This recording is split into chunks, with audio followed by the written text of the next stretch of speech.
I've had the luck of meeting a lot of people that are unbelievably smart in their own arena and do some unbelievably dumb things in other areas. So all I know is the human brain is complicated, but it does its best when you find out what your brain is really suited for, and then you just pound the hell out of it from that point. And that's what I would be doing if I had a small amount of money and I wanted to make 50% a year. But I also wanted to just play the game. And you can't do it if you don't find the game of interest, whether it's bridge or whatever it may be, chess, or in this case, finding securities that are undervalued.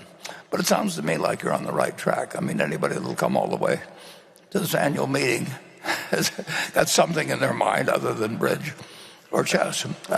So I'm glad you came, and come again next year.